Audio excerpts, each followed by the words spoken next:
This is an entire gathering about people putting their art, their music, their film, their ideas out. It's just people, curious people, wanting to learn more, do more, and make the world better.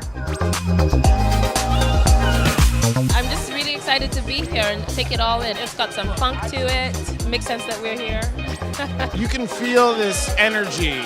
It's fun, it's nerve-wracking. This is a huge deal. I hope that it gets people talking, but not saying too much. I'm here for the movies, but I'm also here to see some music. You can come and draw for yourself the knowledge that might be empowering to yourself, but not stay in your own area alone.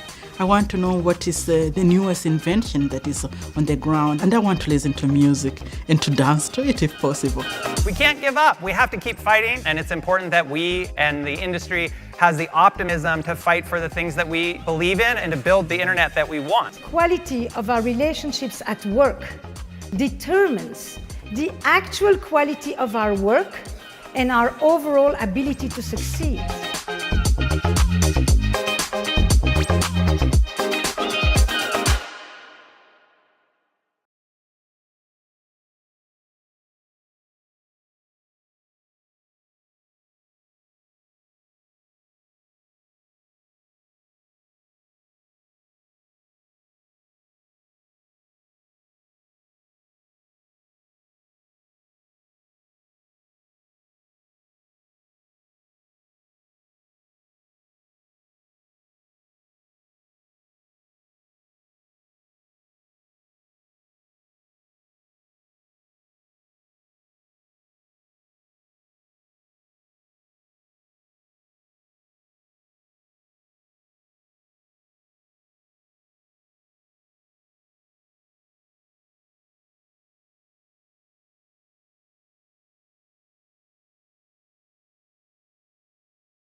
Objects in the environment. And so, let's say I say Wabado, and it's sort of an interaction, and this interaction is a success if you look where I'm sort of pointing you with that word. If you don't look there, I know that I have to change my internal representations, and that's exactly what happens.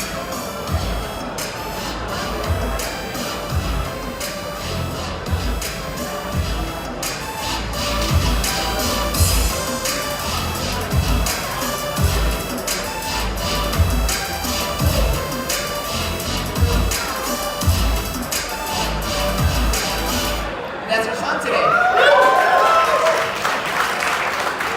So that was like a really brief presentation of our current tool. This is a proof of concept model specifically for South by Southwest. So don't think that this is the only possibility that we have right now, but I hope you are excited as I am. When you walk into a conference room and you're in a meeting and somebody's drawing these app designs on a whiteboard and sometimes on a piece of paper and elsewhere, and then what we do is we take a picture of those images and send it across to the designer to create an HTML prototype out of it. In fact, this is something that we've been doing for quite a long time, and it's really hard to break this and say, hey, how can we do this differently? How can we speed this process? Right, and that's exactly where Sketch2Code was born. Sketch2Code is a web-based application which converts hands-drawn diagrams into HTML code base. So once you have drawn these wireframes on a whiteboard, you can take a picture using the web app, and then the web app would send that information to the AI service. AI service then runs those images against a pre-built AI model and then creates an HTML code base followed by a resulting app.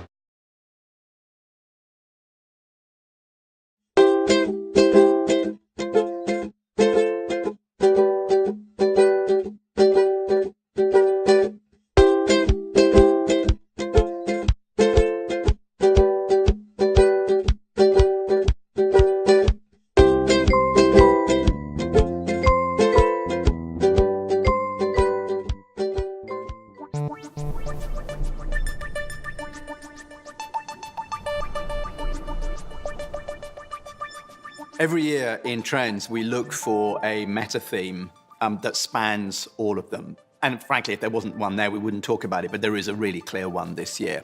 And it has kind of two angles to it. I would say that the big thing we're seeing is people searching for value. And we're seeing this with organizations who are looking at the innovation they've been doing over the last 2 to 5 years in response to the digitization of the world.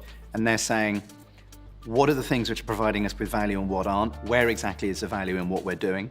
And how can we zone in on the value by, for example, combining strategic thinking with human insights?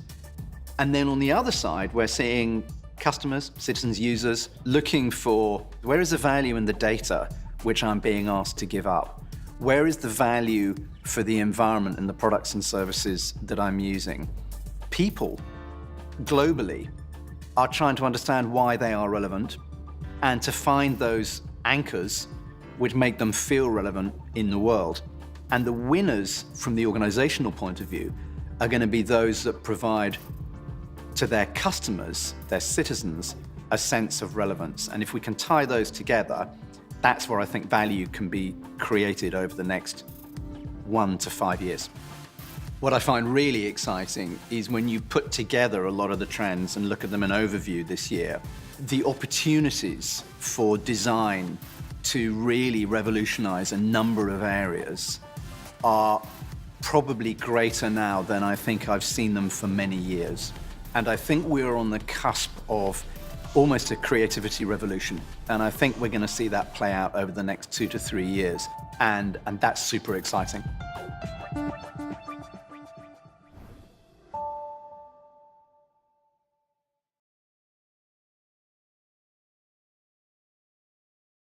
We were rethinking creativity and the organizing principle around it, right? But meanwhile, back in the advertising world, which we were sort of running parallel to, the world which incidentally I'm now a part of, they were still just had this team. That was the team they had, right? This was the atomic team for advertising. A lot of it was to do with the fact that, as I said, I think in the break, their medium had become so stagnant, these templates of TV, print, that they didn't have to rethink or redesign their team. And this team had been around since the 1950s. In the 1950s, when there were really 3 media channels that you could do advertising on. There was print, radio, and TV. And the creative team was a writer, right? The writer was a creative team, and downstairs there was this art director coloring in the ads that the writer came up with. And so ads looked like this. They were very, very editorial. They were very descriptive. They were basically illustrated pamphlets. And then this guy called Bill Bernbach came along in the late 50s and had this idea. And what's interesting about what Bill Bernbach did was that this was the last time that someone thought about how to design a team, right? Because what he did was, he did this amazing innovation. He brought the art director up from downstairs and paired them with the copywriter. And so you got the atomic team. This is what spawned the creative revolution and the Mad Men era. And the ads that came out of that were sort of sublime. There was this wonderful work that came out of Bernbach's agency like this, the VW work. And if you look at this print ad, it's beautiful. And the thing that you notice about it is that the copy and the art are so enmeshed, you can't take one away from the other. If you took away the picture, the ad doesn't work. If you take the copy away, it doesn't work. There's this symbiosis, right? Because of this invention this guy came up with, which is we're going to put these two together. And so this was a formula, and it still is a formula for most traditional advertising companies. You've got art and copy, and between them, they create this story, this intriguing story with an interesting tension and symbiosis between these two things. What we're getting is patterns of electrical activity. And kind of based on 34 years of neuroscience research now, we can then correlate these different patterns of activity with different states of emotion and cognition in such a lovely, easy way that we can bring them on stage without too many wires. So, without further ado,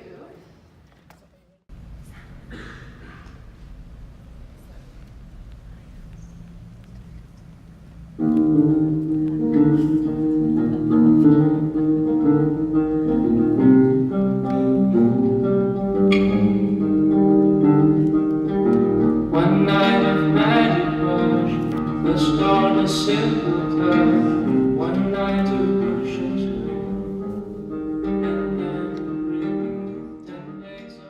Hello, everybody. This is quite an honor to get to be on stage here with Roger. Roger, as many of you know, is a legendary Silicon Valley investor. He was in the game for 35 years, saw many of the most important deals in Silicon Valley history take place. Early mentor to Mark Zuckerberg. And as some of you probably know from the title of his most recent book, he has turned into something of a critic of Facebook, an extremely articulate, smart, helpful critic. He also played a lead role in a cover story I wrote with Fred Vogelstein for Wired last year, tracing the evolution of Facebook.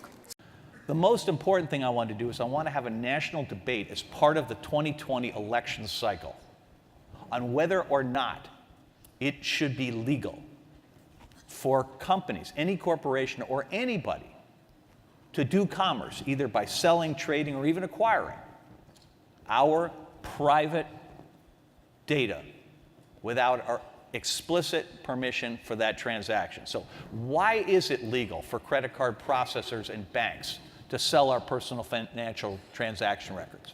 Why is it legal for cellular companies to sell our location? Why is it legal for companies that make apps for health and wellness to sell or trade our health and wellness data? Why is it legal for anybody on the web to transact in our web history? Why is it legal for anybody to even collect data on kids under 18, much less sell it?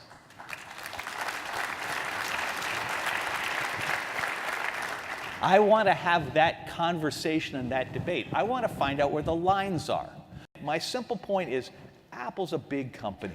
I was not expecting them to take any risk on stuff at all, and I'm happy they're doing so. And I look at this today, and if you have an Android, you really got to ask yourself, I mean, why? I get that the camera is better, okay? But take the SIM card out, right? If you want the camera, God bless. But seriously, why would you open yourself up and walk? I mean, you're basically taking your data and handing it out to everybody you meet. I mean, it's nuts. You're going to end up, that little clip is going to appear in an Apple keynote speech sometime in the next 3 months.